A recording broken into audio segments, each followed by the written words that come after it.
Assalamualaikum warahmatullahi wabarakatuh. Selamat pagi, perkenalkan nama saya Windy Nurani. Saya dari Institut Agama Islam Negeri Pontianak dari Fakultas Tarbiyah Ilmu Keguruan semester 3. Baik, pada pagi hari ini saya akan menyampaikan laporan hasil magang saya di Madrasah Ibtidaiyah Negeri 03 Pontianak. Yang pertama-tama saya menyampaikan bahwa guru pamong saya di Desa Ibtidaiyah Negeri Pontianak adalah Ibu Ulfa, dan dosen pembimbing magang saya ialah Ibu Nelly Mujahidah SAG ST MSI. Baik, selanjutnya saya akan menyampaikan karena pandemi COVID-19 saya tidak bisa melakukan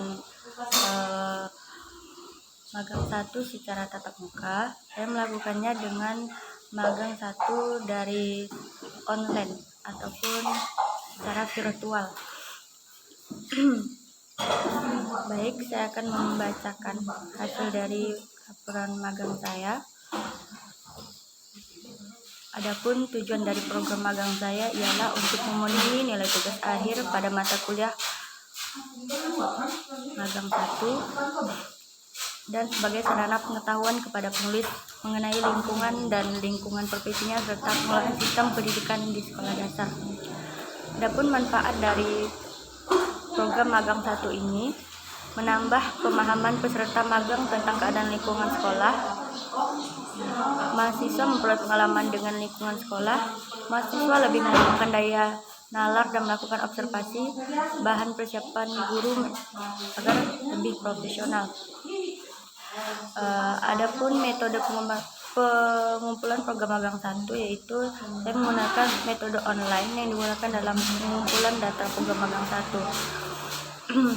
Saya melakukan observasi, tapi observasi itu online, dan saya melakukan wawancara pun secara online.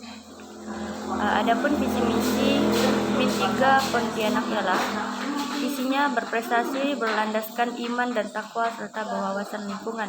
Sedangkan misinya meningkatkan kualitas belajar mengajar, meningkatkan kualitas kedisiplinan, meningkatkan ekstrakurikuler, meningkatkan prestasi akademik, meningkatkan kualitas penghayatan dan pengamatan agama, meningkatkan kualitas hasil belajar yang optimal untuk mengajar siswa ke jenjang yang lebih tinggi, memiliki keterampilan bermanfaat bagi dirinya dan lingkungannya, dan yang terakhir adalah meningkatkan kualitas pengetahuan dan pengalaman agama dalam kehidupan siswa di masyarakat.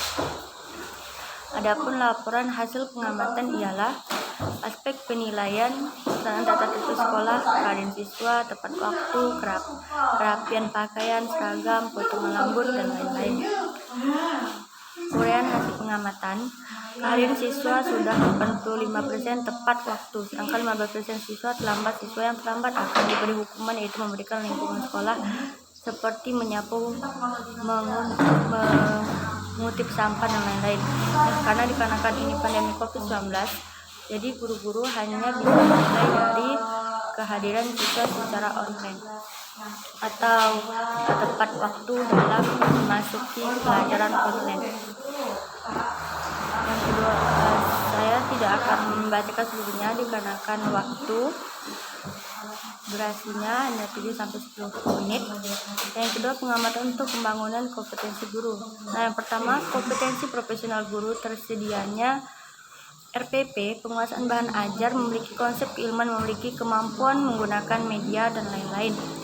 Adapun uraian hasil pengamatan di dalam kelas, guru memiliki RPP sebagai acuan bagi kegiatan belajar mengajar agar lebih terarah dan berjalan secara efektif dan efisien.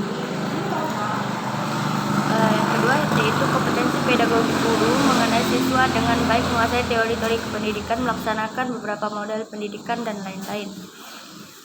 Baik, yang ketiga, pengamatan untuk memperkuat pemahaman peserta didik. Yang pertama yaitu persiapan siswa dalam mengikuti pembelajaran. Yang kedua, perhatian siswa dalam mengikuti proses pembelajaran. Yang ketiga, aktivitas dan kreativitas siswa dalam proses pembelajaran, dan lain-lainnya. Pengamatan tentang proses belajar siswa. Yang pertama, siswa siap mengikuti proses pembelajaran online.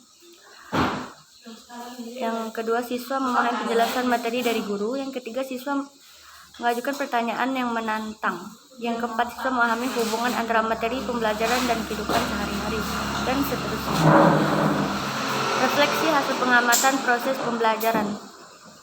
Guru mempersiapkan siswa untuk belajar, mengaitkan materi baru dengan pengetahuan siswa sebelumnya, juga melaksanakan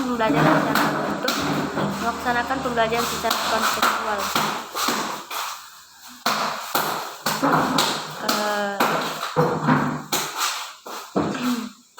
Kegiatan pengembangan diri secara terprogram dilaksanakan dengan perencanaan khusus dalam kurun waktu tertentu untuk memenuhi kebutuhan peserta didik secara individual, kelompok, dan klasikal melalui penyelenggaraan kegiatan sebagai berikut. Kegiatan itu kegiatan individual seperti palang merah remaja, Al-Quran Pramuka, pidato bahasa Indonesia, pidato bahasa Inggris, storytelling, tim olimpiade, seni tari, seni teater.